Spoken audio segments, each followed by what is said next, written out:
رب العالمین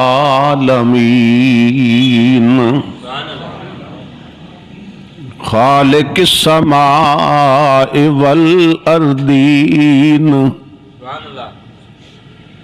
الصلاة والسلام على سید المرسلین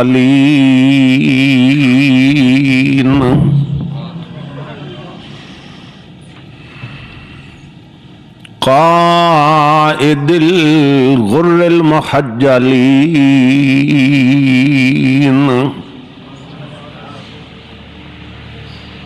جد الحسن والحسین مولانا و مولا الثقلین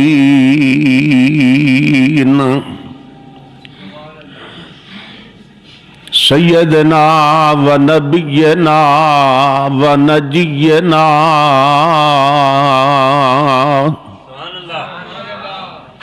اعلنا و اولنا و مولانا محمد المبعوث رحمت للعالمین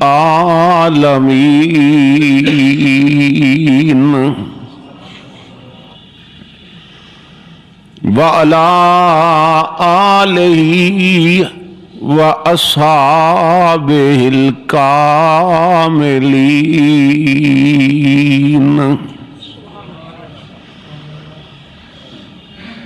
وعلى علماء ملته وأولياء أمته وأهل سنته أجمعين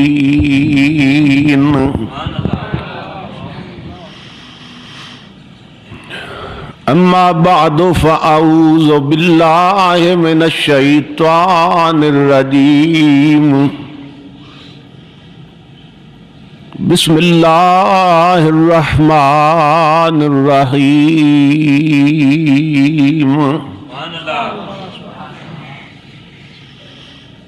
قل لا اسألكم علیہ اجرا الا المودۃ فی القربى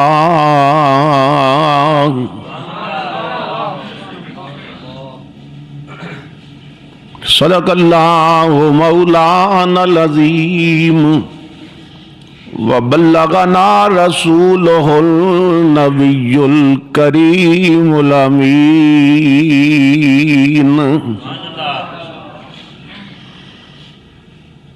ونحن على ذلك لمن الشاهدين والشاكرين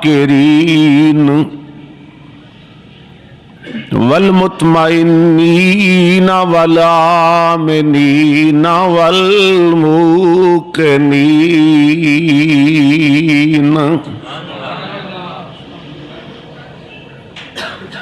قد قال اللہ تبارک و تعالی فی شان حبیبہ محمد صلی اللہ علیہ وسلم مخبرا و آمرا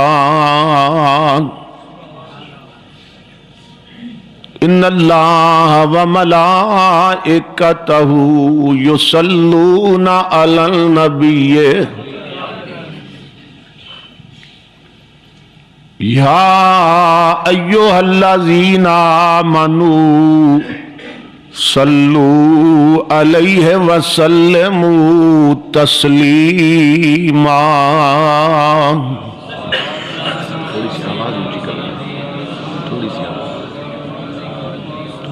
تھوڑی سی زیادہ کر لیں معمولی سی تیز کر لیں درود پاک پڑھیے اللہم صلی اللہ علیہ وسلم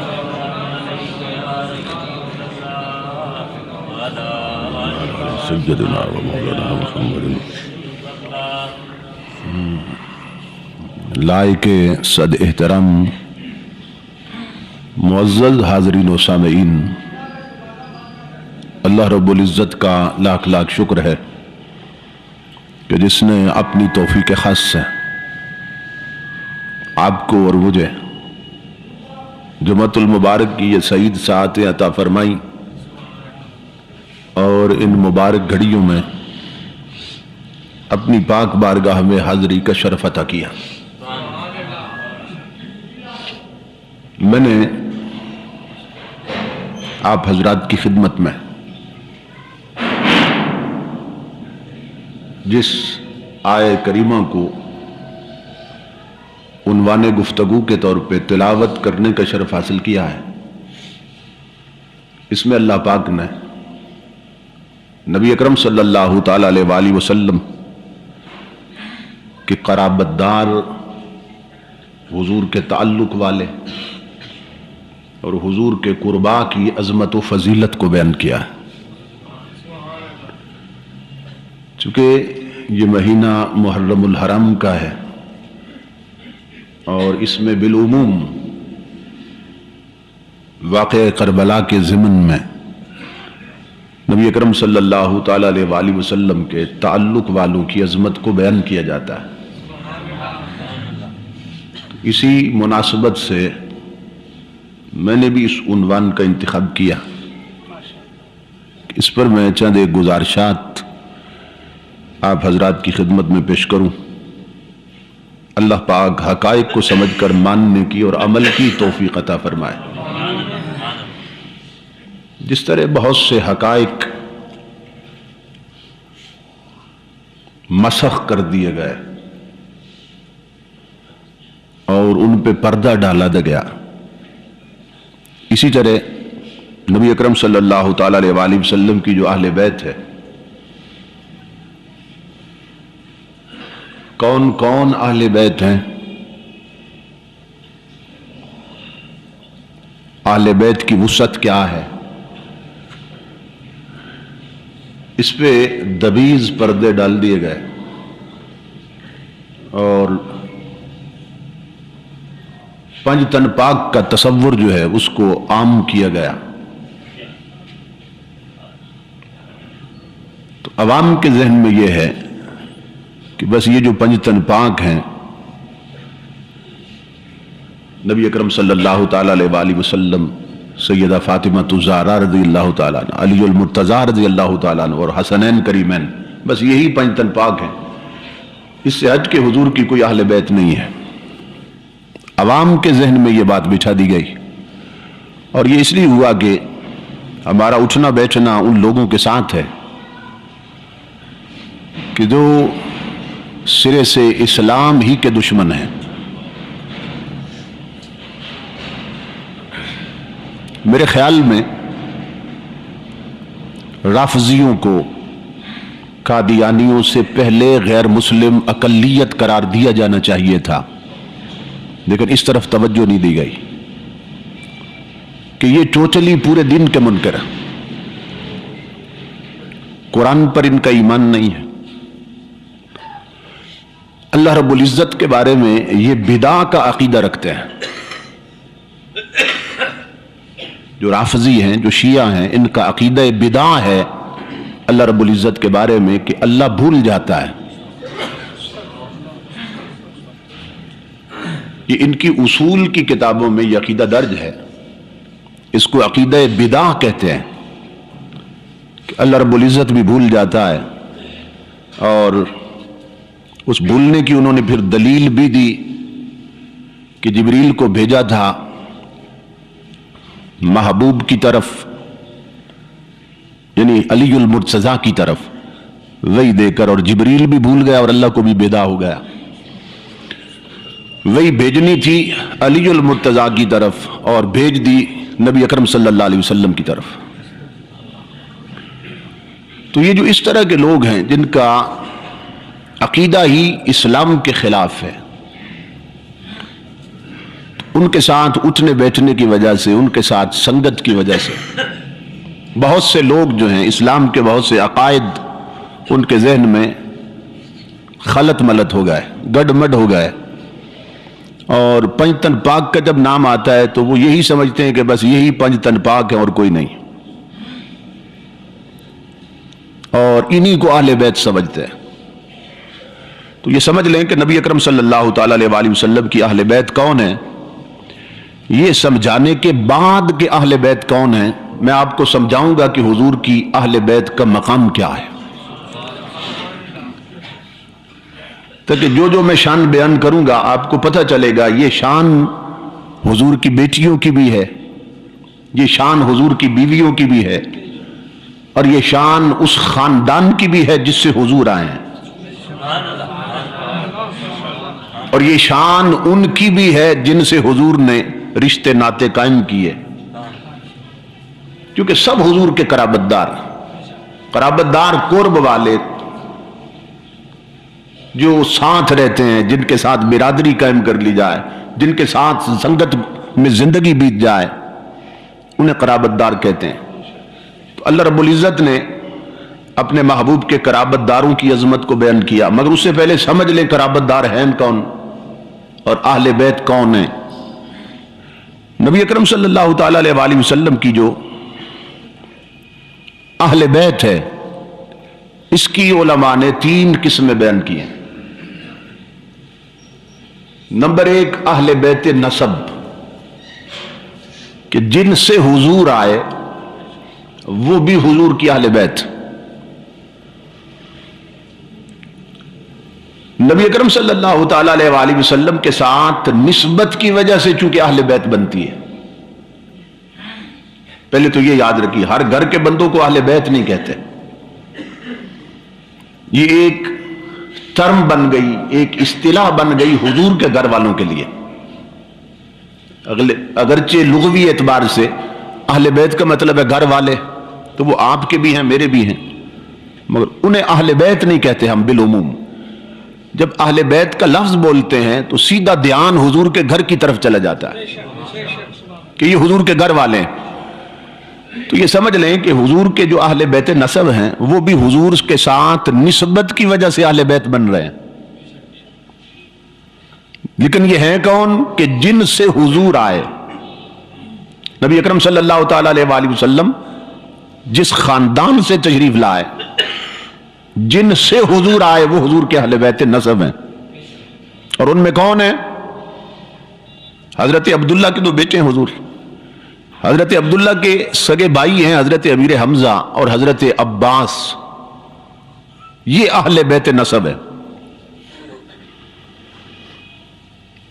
پھر علی المرتضیٰ بھی اس جہت سے حضور کے اہل بیت نسب میں ہیں کہ چچا کے بیٹے ہیں،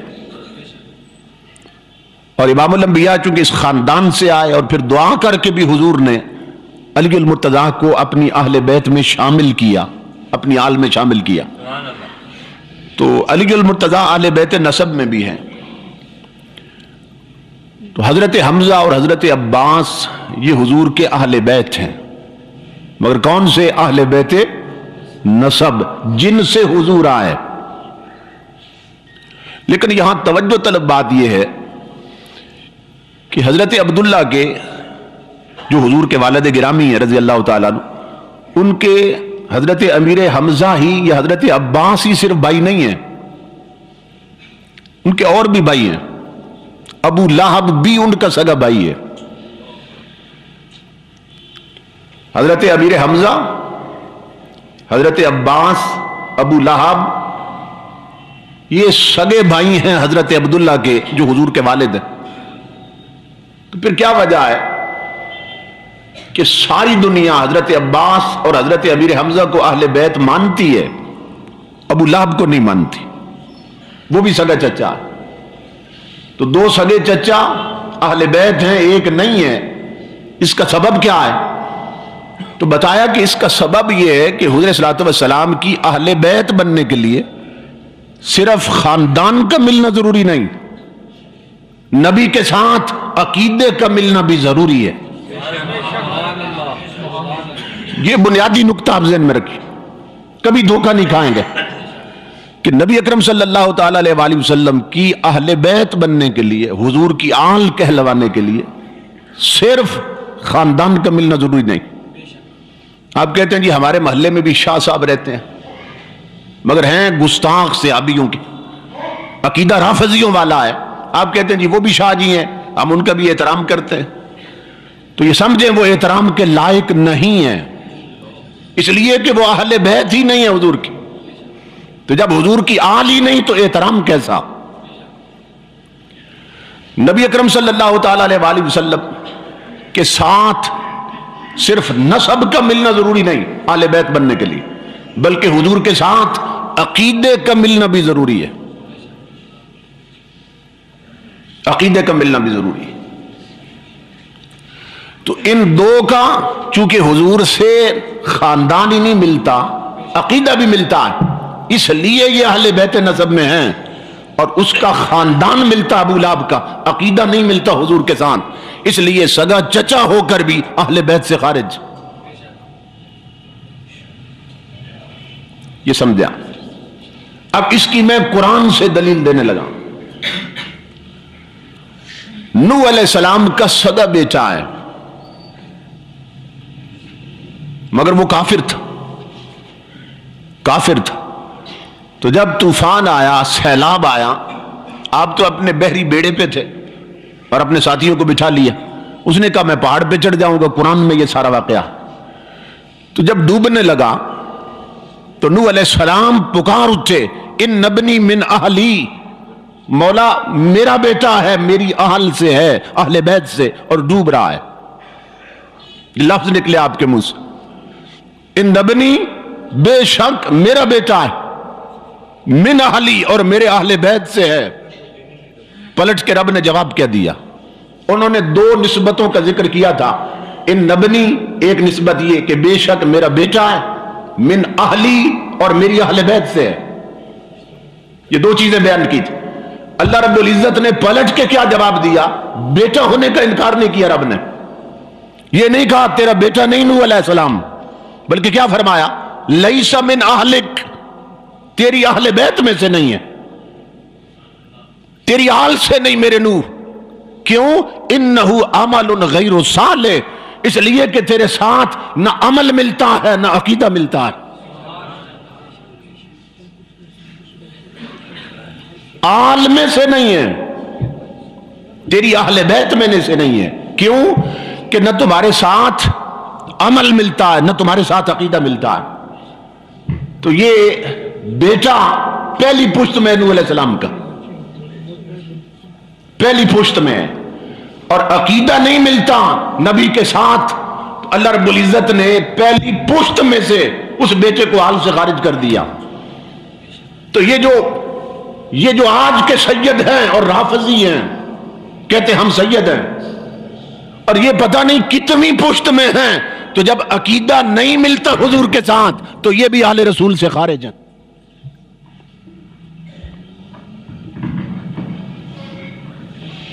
کیونکہ ان کا عقیدہ نہیں ملتا حضور کے ساتھ، تو اللہ فرماتا ہے عقیدہ نہ ملے تو کیوں نہ پہلی پشت میں سے ہو، آل سے خارج ہے۔ تو یہ تو بیچارے 15ویں صدی میں پتہ نہیں کس پشت میں آئے ہیں، کتنی پشت میں۔ تو جب ان کے عقیدے میں کفر ہے، یہ آل مصطفیٰ کیسے ہے؟ یہ بھی آل سے خارج۔ اور نبی اکرم صلی اللہ تعالی علیہ وآلہ وسلم نے فرمایا، من وقر صاحب بدعت فقد اعان علی ہدم الاسلام، کہ جس نے کسی بد مذہب کا احترام کیا، یہ حدیث رسول، جس نے کسی بد مذہب کی تعظیم کی اور اس کا اکرام کیا، اس نے دین مصطفیٰ کو گرانے میں مدد کی ہے، یہ حضور کی حدیث پاک۔ فقد اعان علی ہدم، اس نے دین کی عمارت کو نقصان پہنچایا جس نے کسی بد مذہب کا احترام کیا۔ اور ہمارے بے حس لیڈر جا کے جھپے مارتے ہیں، انہیں بلائیں تو استقبال کے لیے کھڑے ہوتے ہیں۔ تو انہوں نے شریعت بدل دی ہے، یہ انقلاب ہے۔ پاکی اور پلیتی کو اکٹھا لے کے چلنا، حق اور باطل کو اکٹھا لے کے چلنا۔ اقبال نے کہا تھا باطل دوئی پسند ہے حق لا شریک، باطل پرست ہے، منافق ہیں جو دونوں طرف منہ مارتے ہیں، کیونکہ باطل دوئی پسند ہے حق لا شریک ہے، شرکت میں آنا ہے حق کو باطل نہ کر قبول۔ اور اقبال کہتا ہے صبح ازل یہ مجھ سے کہا جبرائیل نے، جو عقل کا غلام ہو وہ دل نہ کر قبول۔ یہ صرف ووٹ لینے کے لیے، کہ شاید الیکشن میں کھڑے ہوں یا کوئی تحریک چلائیں تو سارے مل جائیں اور ووٹ دیں اور ہم کامیاب ہو جائیں. تخت و تاج کی ہوس نے انہیں بغیرت بنا دیا. یہ یاد رکھیے. تو یہ ہیں حضور کی تعلیمات. تاجدار کائنات کی آل سے وہ خارج ہے جس کا عقیدہ رسول سے نہیں ملتا. وہ نبی کی اہل بیت نہیں ہے شجرے اٹھائے پھریں کہ جی ہمارا دیکھو شجرے نسب حضور سے ملتا. شجرے ملنے سے کوئی اہل رسول نہیں بنتا. اہل رسول تب بنتا ہے جب میرے مصطفیٰ سے عقیدہ ملے. اور اب بتاؤں سنیو مصطفیٰ کا عقیدہ کیا ہے تاکہ کوئی مغالطہ نہ رہے. جب تک عقیدہ نہ ملے رسول کے ساتھ کوئی حال نہیں بنتا. اب عقیدہ کیا ہے میرے رسول کا؟ عقیدہ یہ ہے رسول کا. فرمایا ابو بکر فی الجنہ، عمر فی الجنہ، عثمان فی الجنہ. میرا ابو بکر بھی جنتی ہے، میرا عمر بھی جنتی ہے، میرا عثمان بھی جنتی ہے.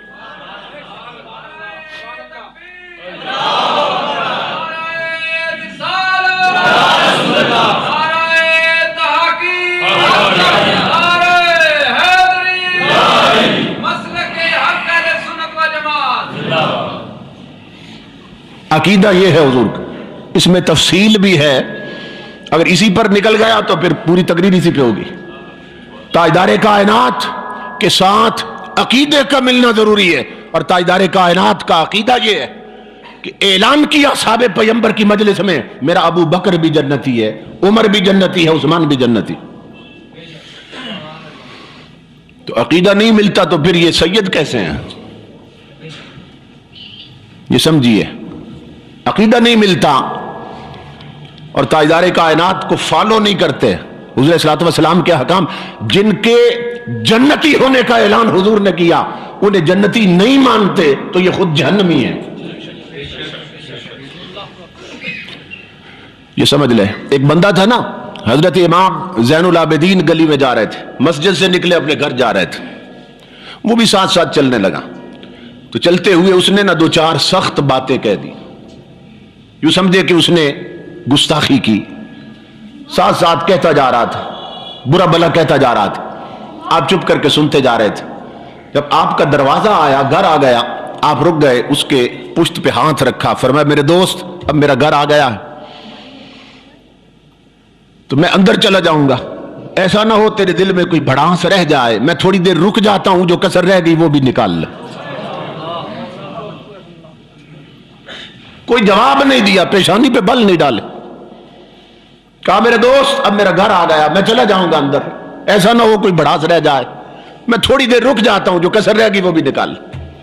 تاجدار کائنات کے غلاموں، اس نے پگڑی اتار کر سید کے پاؤں میں ڈال دی، ہاتھ باندھ لیے. کہا میں تو اجنبی تھا مدینے میں، مجھے کسی نے اشارہ کیا تھا یہ خون رسول ہے، تو میں صرف یہ تکنا چاہتا تھا کہ صرف رسول سے خون ملتا ہے یا کردار بھی ملتا ہے. تو نے ثابت کر دیا کہ تیرا خون بھی مصطفیٰ سے ملتا ہے، تیرا اخلاق بھی مصطفیٰ سے ملتا ہے. تو آل وہ ہے جس کا صرف شجرہ نسب نہ ملے، جس کا کردار بھی حضور سے ملے، جس کا عقیدہ بھی حضور سے ملے، جس کی سیرت بھی حضور سے ملے. اس میں اور بہت سے باریک باتیں، میں اس طرف نہیں جاتا. تو میں عرض کر رہا تھا کہ اہل بیت نسب یہ ایک قسم ہے. حضور اسلام یہ بھی اہل بیت ہیں، یہ حضور کے سگے چچا دونوں جنہوں نے کلمہ پڑھا حضور کا، یہ بھی اہل بیت. اور دوسری قسم ہے اہل بیت سکونت، کہ نبی اکرم صلی اللہ تعالی علیہ وآلہ وسلم کے گھر میں جو آ کے رہیں.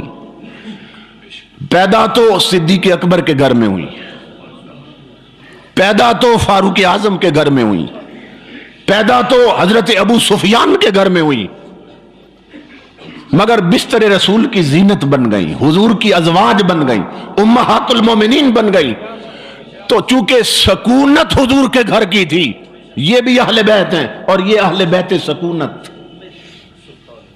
یہ جو حضور کی ازواج پاک، یہ اہل بیت سکونت، ان کا تعلق دیکھیے حضور کے ساتھ. شیعہ حضرات کی معتبر کتابوں میں تاجدار کائنات فرماتے ہیں کہ میں نے جس کو رشتہ دیا، جس کو میں نے اپنی بیٹیوں کا رشتہ دیا، اور جس سے میں نے بیٹیوں کا رشتہ اپنے لیے لیا، کہا اللہ کی عزت کی قسم لوگو، خدا کی وحی کے بغیر میں نے کوئی فیصلہ نہیں کیا. رشتے لینے کی بات تھی، خدا کہتا گیا میں لیتا گیا. خدا نے وہی بھیجی عائشہ سے کر لو، عائشہ کو بیوی بنا لو. کیوں؟ کہا میرے حبیب تیرے لیے یہ میں نے پسند کی ہے. حفصہ سے کر لو میرے حبیب تیرے لیے یہ بیوی میں نے پسند کی ہے.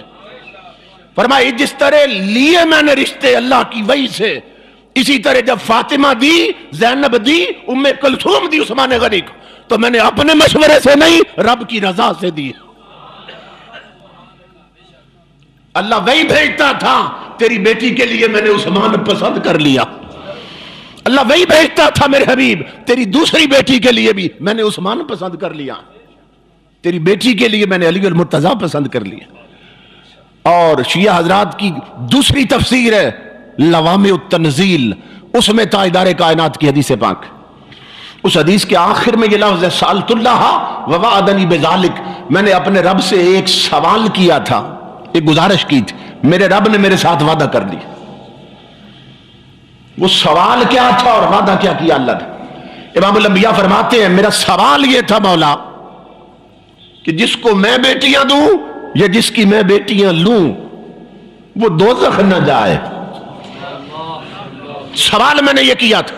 تو کہتے ہیں وَوَعْدَنِي بِذَلِكَ، میرے رب نے وعدہ کر لیا. جب اس نے وعدہ کر لیا تو اب میں اعلان کر رہا ہوں من زوجنی وتزوج منی من الامة احد لا يدخل النار. فرمایا جس کو میں نے بیٹیاں دے دیں یا جس کی میں نے لے لیں اس پر جہنم حرام ہے. یہ شیعہ حضرات کی معتبر تفسیر میں. اب سوچئے جو انہیں بھونکتے ہیں ان کا ٹھکانہ کیا ہوگا؟ جو رب کی پسند پہ انگلی اٹھاتے ہیں، جو رب کی پسند پہ انگلی اٹھاتے ہیں. سیدہ عائشہ صدیقہ کا رشتہ کس نے کیا تھا حضور کے ساتھ؟ اللہ نے.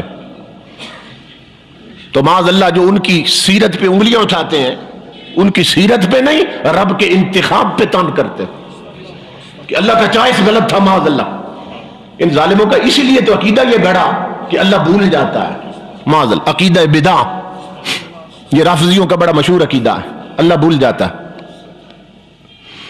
تو امام الانبیاء کے غلاموں یہ ہیں اہل بیت سکونت کہ جو پیدا تو کہیں اور ہوئی مگر حضور کے بستر کی زینت بنی اور تاجدار کائنات کی حبالہ عقد میں آ گئیں، ازواج مطہرات بن گئیں، امہات المومنین بن گئیں. یہ ہیں اہل بیت سکونت. اور ان کی عظمت کیا ہے؟ اللہ نے فرمایا النبی اولا بالمؤمنین من انفسہم وازواجہ امہاتہم. فرمایا یہ جو میرا نبی ہے نا النبی اولا بالمؤمنین من انفسہم، یہ میرا رسول، یہ میرا نبی اتنی شانوں والا ہے کہ مومنوں کی جانوں سے بڑھ کر ان کے قریب رہتا ہے. کیا مطلب؟ مومنوں تمہاری جان تمہارے اتنا قریب نہیں جتنا میرا رسول قریب رہتا ہے. سمجھ نہیں آتی جو لوگ یہ عقیدے لیے پھرتے ہیں جی حضور تو دور ہیں، حضور تو مدینے میں قید ہے، معاذ اللہ قبر میں کچھ نہیں کر سکتے، کچھ نہیں سن سکتے. وہ قرآن کہتا ہے نبی مومن کی جان سے بھی قریب رہتا. جان جتنا قریب نہیں. النبی اولا بالمؤمنین من انفسہم، اولا یہ سپرلیٹو ڈگری ہے کہ میرا نبی مومنوں کی جان کے برابر قریب رہتا ہے، نہیں، فرمایا جانوں سے بڑھ کر ان کے قریب رہتا. اب سمجھیں یہ پچھلی صف کے بھائی بیٹھے ہیں، پچھلی صف کے جو بھائی ہیں نا، اولا کا معنی مولانا قاسم نانوتوی دیوبندیوں کے امام ہیں انہوں نے اقرب کیا ہے. اولا کا معنی کیا ہے؟ اقرب. کیا مومنوں کی جانوں سے زیادہ قریب ہیں حضور. اللہ نے اپنے لیے کیا فرمایا؟ نحن اقرب الیہ من حبل الورید. اللہ کہتا ہے میں مومنوں کی شاہ رگ سے بھی قریب رہتا ہوں. اقرب، اللہ کہتا ہے مومنوں کی شاہ رگ سے بھی میں قریب رہتا ہوں. اور میرا حبیب مومنوں کی جانوں سے بھی زیادہ قریب رہتا ہے. ایک ہوتا ہے قریب، ایک ہوتا ہے اقرب. یہ فرق سمجھ لیں. وہ جو پچھلی صف کے بھائی ہیں نا وہ میرے قریب ہیں، قریب ہیں، لیکن یہ ظفر صاحب ان کے آگے بیٹھے ہیں یہ اقرب ہیں. وہ قریب ہیں اور یہ ان سے بھی میرے قریب ہیں.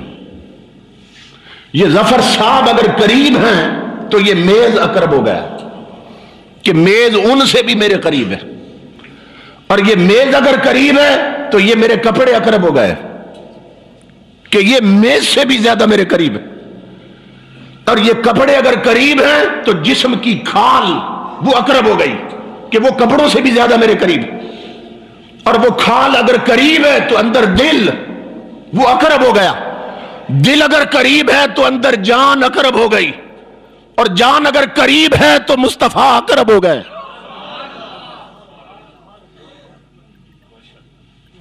کہاں رہتے ہیں حضور؟ فرمایا مومنوں کی جانوں سے بڑھ کر ان کے قریب رہتے ہیں. قرآن کہہ رہا ہے, اور پھر آگے اعلان کیا کہ جو اتنی جانوں سے بڑھ کر قریب ہے, وَأَزْوَاجُهُ أُمَّهَاتُهُمْ, جو اس کی بیویاں ہیں وہ مومنوں کی مائیں ہیں. حضور کی ازواج کیا ہیں؟ مومنوں کی مائیں ہیں. اگر کوئی کہے نا یہ میری مائیں نہیں ہیں, یہ نقطہ عرض کر رہا ہوں, قرآن کہتا ہے نبی کی بیویاں مومنوں کی مائیں ہیں. کوئی کہے عائشہ میری ماں نہیں ہے, کوئی کہے حفصہ میری ماں نہیں ہے, تو اللہ کی عزت کی قسم وہ ماں ہونے کا انکار نہیں کر سکتا, اپنے مومن ہونے کا انکار کر رہا ہے. اس سے ثابت یہ ہوگا کہ وہ مومن ہی نہیں, کیونکہ یہ مومنوں کی مائیں ہیں. یہ نہیں کہا انسانوں کی مائیں, فرمایا یہ مومنوں کی مائیں.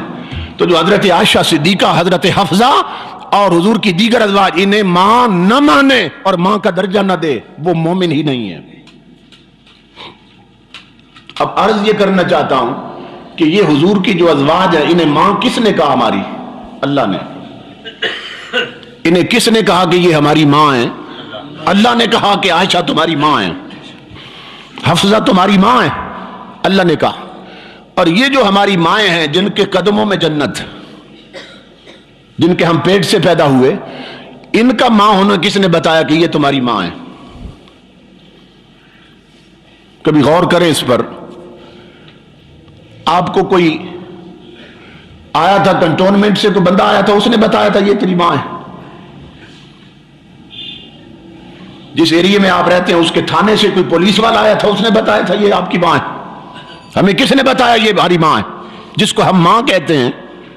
کس نے کہا یہ تیری ماں ہے؟ اس لیے کہ جب ہم پیدا ہوئے تو ہمیں تو ہوش ہی کوئی نہیں تھی. ہمیں تو کس نے بتایا؟ باپ نے بتایا یہ تیری ماں ہے. خود ماں نے کہا میں تیری ماں ہوں.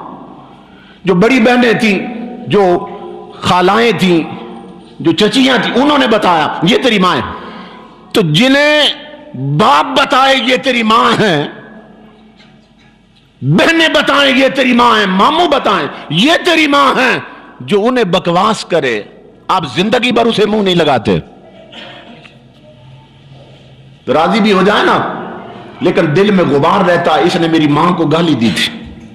ایسے ہی ہے نا, زندگی بھر اسے منہ نہیں لگاتے کہ جو آپ کی اس ماں کو گالی دے کہ جس کا ماں ہونا باپ نے بتایا تھا, جس کا ماں ہونا چچا نے بتایا تھا.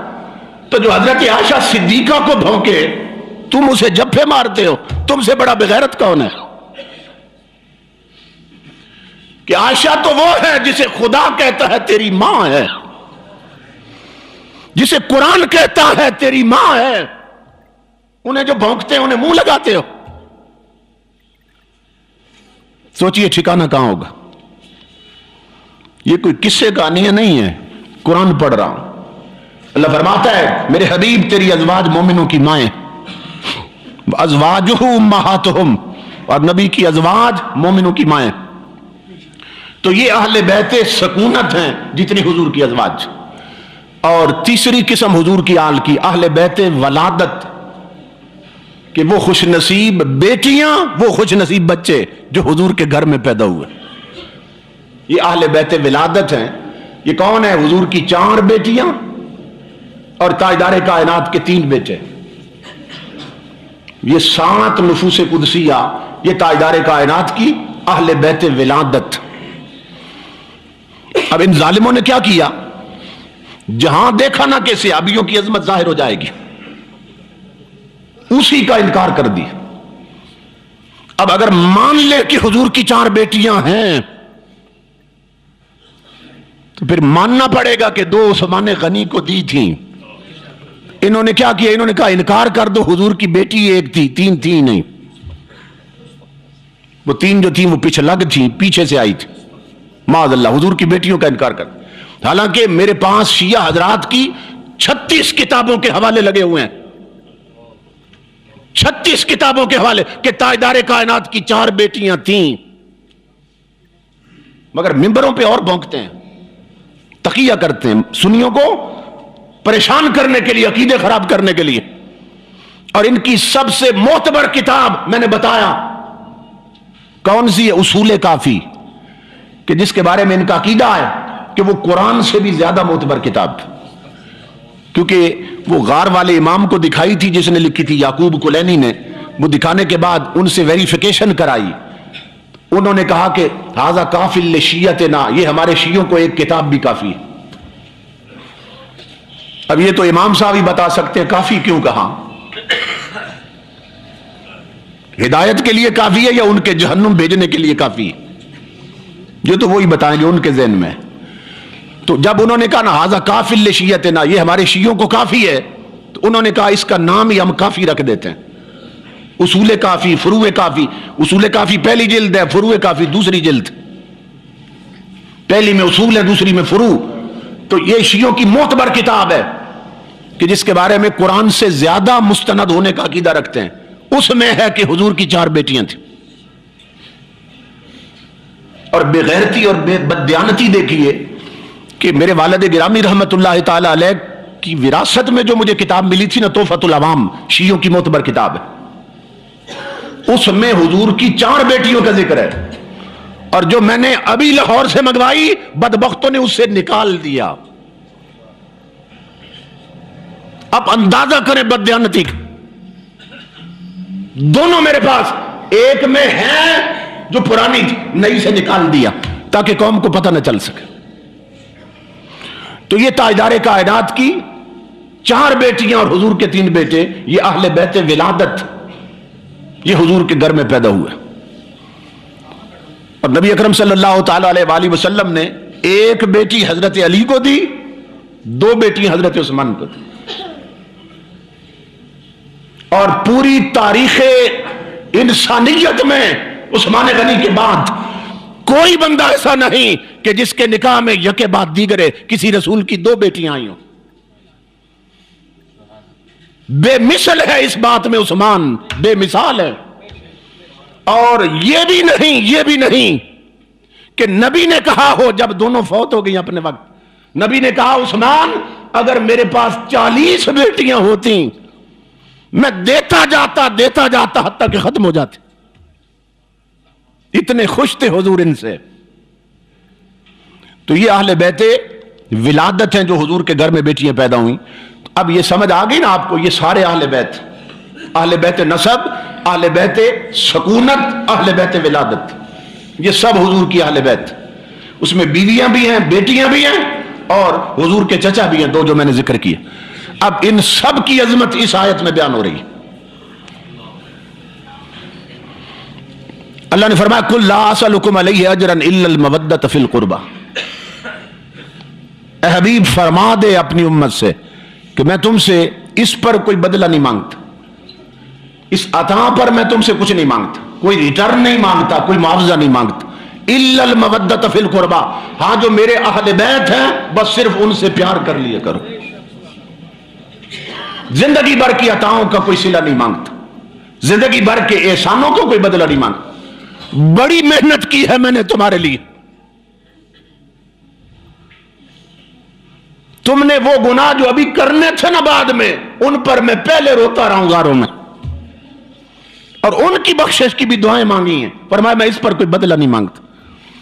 اگر تمہیں میری قربانیوں کا کچھ حیا ہے اور احسانوں کا پاس ہے تو پھر جنہیں اہل رسول کہتے ہو، جنہیں اہل بیت رسول کہتے ہو، بس ان سے پیار کر لیا کرو. اس میں حضور کی ازواج بھی شامل، تاجدار کائنات کی اہل بیت میں یہ سارے لوگ آتے ہیں. اب سنیے امام الانبیاء نے فرمایا حضور نے فرمایا انا تارک فیکم الثقلین. مکہ اور مدینہ کے درمیان ایک مقام تھا، مقام جوفا، غدیر خم کے پاس. یہ کنواں تھا جس کو کہتے تھے غدیر خم. اس کے قریب امام الانبیاء نے یہ تقریر فرمائی تھی.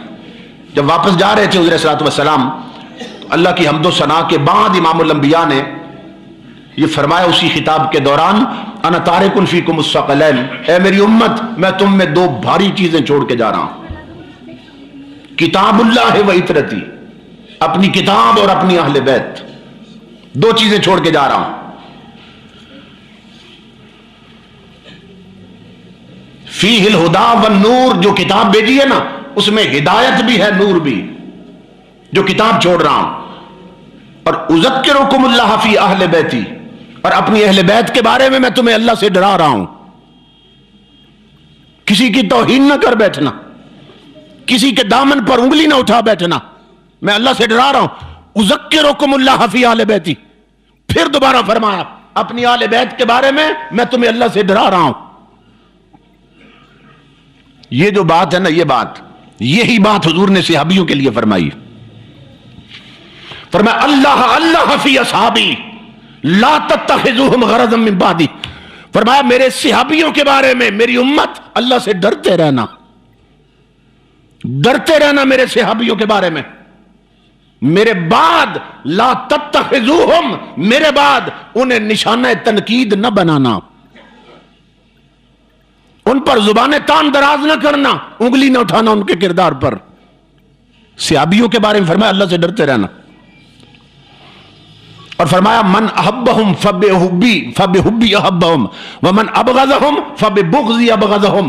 حضور نے فرمایا کہ جس نے میرے صحابیوں سے محبت کی، وہ محبت اس بات کی دلیل ہے کہ وہ میرے ساتھ بھی کرتا ہے، اور جس نے ان سے بغض رکھا، وہ بغض رکھنا صحابیوں کے ساتھ اس بات کی دلیل ہوگی میرے لیے کہ وہ میرے ساتھ بھی بغض رکھتا ہے. یہ حدیث رسول. مگر ہمارے ہاں یہ ہے کہ آدھی حدیثیں بیان کی جاتی ہیں، آدھی چھپا لی جاتی ہیں. بیان صرف وہ ہوتی ہے کہ جن سے باغباں بھی خوش رہے، راضی رہے صیاد بھی. اے چمن والو، یہ منافقوں کا شعر ہے، اے چمن والو چمن میں یوں گزارا چاہیے کہ باغباں بھی خوش رہے، باغباں بھی خوش رہے، راضی رہے صیاد بھی. کہ جو باغ اجاڑنے والا ہے وہ بھی خوش رہے، جو باغ لگانے والا ہے وہ بھی خوش رہے. منافق بن دو دو چہرے رکھو. اور حکومت کو بھی ایسے بندے چاہیے. آپ کہتے ہیں جی فلاں چینل پہ آ رہا ہے، تو چینل پہ انہیں منافق ہی تو چاہیے، کھرا بندہ تو چینل پہ نہیں چلنے دیتے. دو تقریریں میرے بھی ہونے دو، مزاج صاف نہ کر دو تو کہنا.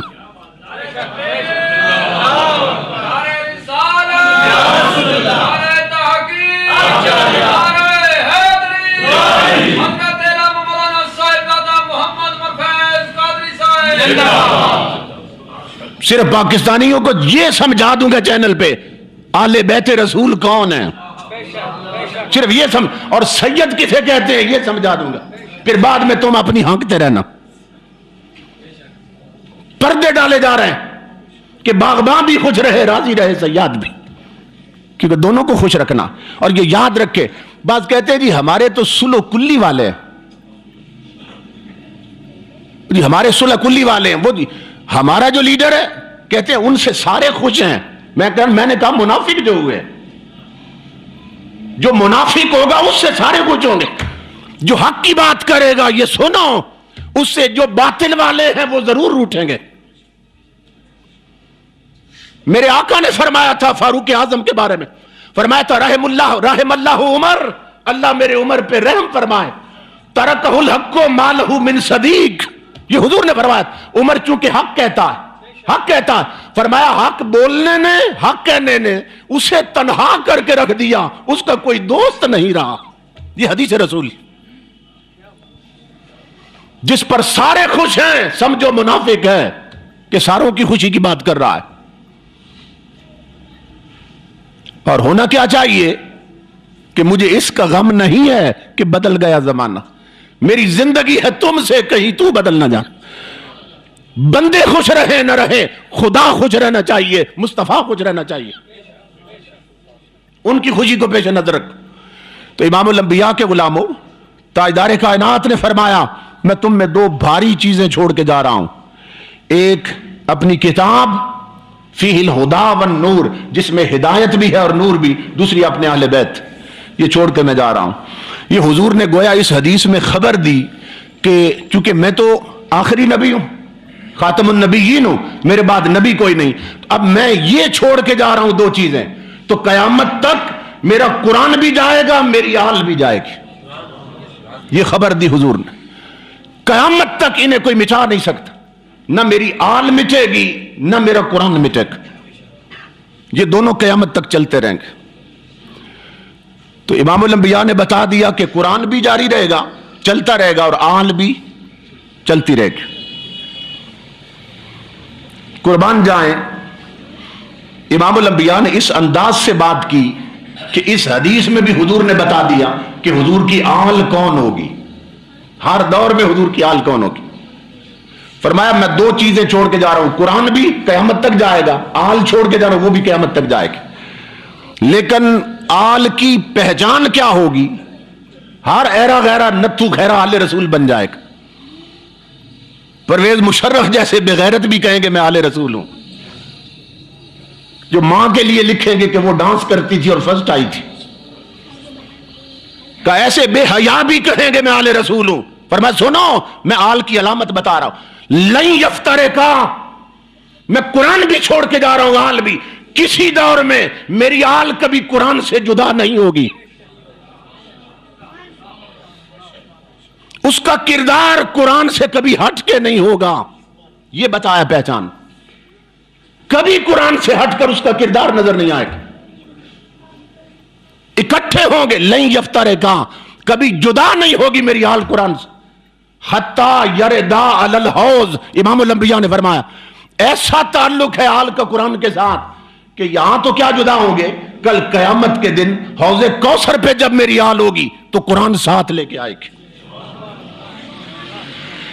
حوض کوثر میں بھی قرآن میری آل کے ساتھ ہوگا. اب وقت چونکہ کم ہے، میں عرض کر رہا ہوں کہ اس سے یہ پتہ چلا کہ حضور کی آل کون، جو ہر دور میں قرآن کے ساتھ ہوگی.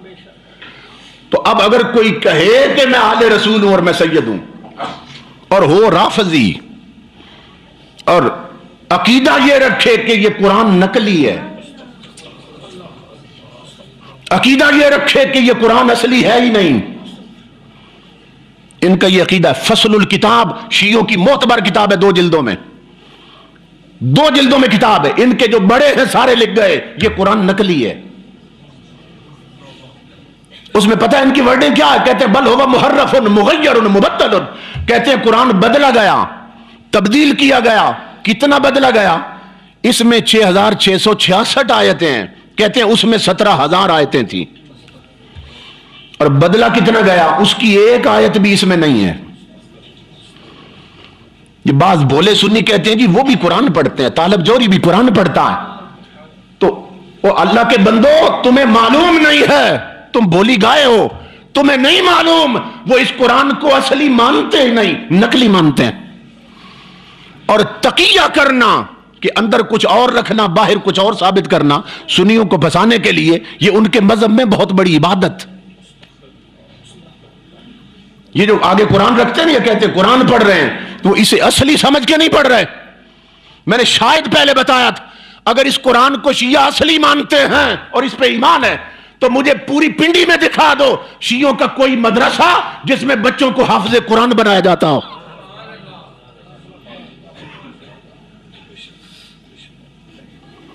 تو بات سمجھ آئی؟ قرآن سے پیار ہے اور بچے قرآن کے حافظ نہیں بن رہے. کوئی مدرسہ نہیں جہاں بچوں کو حافظ بنایا جاتا ہو. کیوں؟ وہ اسے نقلی مانتے ہیں. تو جب اصلی مانتے نہیں تو بچوں کو حافظ کیوں بنائیں گے قرآن کا؟ یہ صرف سنیوں کو بچانے کے لیے وہ دھوکہ دیتے ہیں اور قرآن کی آیتیں پڑھتے ہیں اور مطلب اندر سے اپنا بیان کرتے ہیں، ڈنڈی مارتے ہیں آیتوں کا معنی بیان کرتے ہوئے، واردات کرتے ہیں، آپ لوگوں کو خبر نہیں ہوتی. تو امام الانبیاء نے بتایا ہر دور میں میری آل اس کی پہچان یہ ہوگی کہ وہ قرآن کے ساتھ ہو. اور اگر آل کا عقیدہ یہ ہو، کہے میں آل رسول ہوں، عقیدہ یہ ہو کہ قرآن نقلی ہے، قرآن نقلی، حضور تو بتا گئے آل ہر دور میں قرآن کے ساتھ ہوگی، اور جس کا عقیدہ ہو قرآن نقلی ہے تو نتیجہ نکالنے لگا ہوں، نتیجہ یہ نکلے گا کہ قرآن تو نقلی تھا، نہ ہے، نہ ہو سکتا، اللہ کی عزت کی قسم اس کا اپنا نقلی سید ہونا ثابت ہو جائے گا کہ وہ سید نقلی ہے۔ وہ کسی نے بڑی مزے کی بات کی ہے، وہ کہتا ہے بھنے تیتر سرے بازار بکتے ہو تو یوں سمجھو، تیتر عام نہیں بکتے، بڑا شکار کھیلنا پڑتا ان کو، بڑی مشقت اٹھانی پڑتی، بھاگنا پڑتا جنگلوں میں۔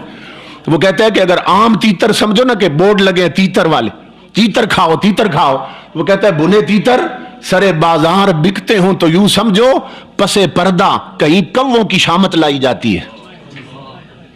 ٹائٹل کچھ اور لگا رکھا، اندر کچھ اور ہے، باہر کچھ اور ہے۔ تو میں اتنا کچھ کیوں بیان کر رہا ہوں؟ صرف آپ کے عقیدے کو بچانے کے لیے، کیونکہ کل میرا گریبان پکڑا جائے گا قبر میں قیامت کے دن کہ نہ ادھر ادھر کی تو بات کر، یہ بتا کہ قافلہ کیوں لوٹا۔ لوگ سجدہ میں جمعہ پڑھاتا تھا، یہ بتا کہ قافلہ کیوں لوٹا، نہ ادھر ادھر کی تو بات کر، یہ بتا کہ قافلہ کیوں لوٹا۔ ہمیں راہزنوں سے غرض نہیں، تیری راہبری کا سوال ہے۔ تو جو حق تھا وہ میں کہہ رہا ہوں، اسے سمجھیں، دل کی تختی پہ لکھیں، اپنے عقیدے اور ایمان کی حفاظت کریں۔ اللہ پاک حضور کے توسل سے حقائق کو سمجھ کر ماننے کی اور عمل کی توفیق عطا فرمائے۔ وما علینا الا البلاغ۔